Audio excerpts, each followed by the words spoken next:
আমি বাংলাদেশ নিয়ে উদ্বিগ্ন, তবে নিরাশ নই বললেন নোবেলজয়ী অমর্ত্য সেন।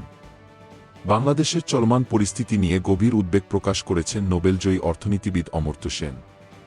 তিনি বলেছেন, সংকট সমাধানে তার বন্ধু ও অন্তর্বর্তী সরকারের প্রধান উপদেষ্টা ডক্টর ইউনূস গুরুত্বপূর্ণ ব্যবস্থা নিচ্ছেন।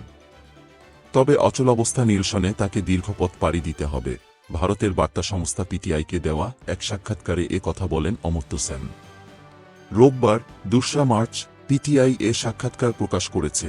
নিজের পশ্চিমবঙ্গের শান্তিনিকেতনের বাড়িতে পিটিআইকে দেওয়া সাক্ষাৎকারে অমর্ত্য সেন বলেন, বাংলাদেশের পরিস্থিতি তাকে গভীরভাবে প্রভাবিত করেছে এবং বাংলাদেশ কিভাবে ভবিষ্যৎ চ্যালেঞ্জ মোকাবিলা করবে সে ব্যাপারেও তিনি চিন্তিত। কারণ আমার মধ্যে শক্তিশালী বাঙালি পরিচয় রয়েছে। তিনি বলেন, আমি ঢাকায় দীর্ঘ সময় কাটিয়েছি এবং সেখানেই আমার শিক্ষাজীবন শুরু করেছিলাম। ঢাকা ছাড়াও আমি আমার পূর্বপুরুষের ভিটা মানিকগঞ্জে প্রায়ই যেতাম। অপরদিকে মায়ের দিক দিয়ে আমি বিক্রমপুর গিয়েছি, বিশেষ করে সোনারঙে। এই জায়গাগুলো ব্যক্তিগতভাবে আমার কাছে খুবই গুরুত্বপূর্ণ। অন্যদের মতো আমিও চিন্তিত কিভাবে বাংলাদেশ তার ভবিষ্যৎ চ্যালেঞ্জ মোকাবেলা করবে। অমর্ত্য তার ছোটবেলার বেশিরভাগ সময় ঢাকায় কাটিয়েছেন। তিনি ঢাকার সেন্ট গ্রেগরি স্কুলে আনুষ্ঠানিক পড়াশোনা শুরু করেন। পরবর্তীতে রবীন্দ্রনাথ ঠাকুরের শান্তিনিকেতন স্কুলে চলে যান এবং সেখানেই পড়াশোনা চালান। বাংলাদেশের স্বাধীনতার পর দেশটির উন্নয়ন প্রসঙ্গে অমর্ত্য সেন বলেন, একসময় বাংলাদেশের মাথাপিছু আয় ভারতকে ছাড়িয়ে গিয়েছিল, পাশাপাশি দেশটিতে জন্মহার কমেছে এবং গড় আয়ু ভারতের চেয়ে বেশি হয়েছে। অমর্ত্য সেন বলেন, বাংলাদেশ অর্থনৈতিক ও সামাজিক ক্ষেত্রে বড় পরিবর্তনের মধ্য দিয়ে গেছে, বিশেষত নারীর ক্ষমতায়নে অনেক অগ্রগতি হয়েছে।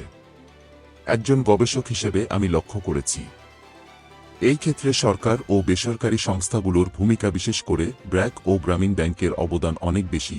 গত বছরের ৫ই আগস্ট ছাত্র জনতার গণঅভ্যুত্থানে ভারতে পালিয়ে যান সাবেক স্বৈরাচার প্রধানমন্ত্রী শেখ হাসিনা। ওই দিনই আওয়ামী লীগের ১৬ বছরের দুঃশাসনের অবসান ঘটে। সাধারণ মানুষকে গুলি করে হত্যার ঘটনায় আওয়ামী লীগের রাজনীতি নিষিদ্ধ চান দেশের সাধারণ মানুষ। কিন্তু অমর্ত্য সেন চান না এই দলটিকে নিষিদ্ধ করা হোক। তিনি বলেন, একসঙ্গে কাজ করার যে একটি ধারা বাংলাদেশে আছে, আমি চাই এটির ব্যবহার অব্যাহত থাকুক এবং নির্দিষ্ট কোনো দলকে ঠেলে না দেওয়া হয়। আমি আশা করি বাঙালি স্বাধীনতা এবং বহুত্ববাদ থাকবে। আমি আশা করি ভবিষ্যৎ নির্বাচন নিরপেক্ষ হবে, আগেরগুলো থেকে যেগুলো তারা দাবি করেছিল নিরপেক্ষ ছিল। এখানে পরিবর্তনের সুযোগ আছে। আমি বাংলাদেশ নিয়ে চিন্তিত, কিন্তু আমি আশাহীন নই। Desk report, BE news.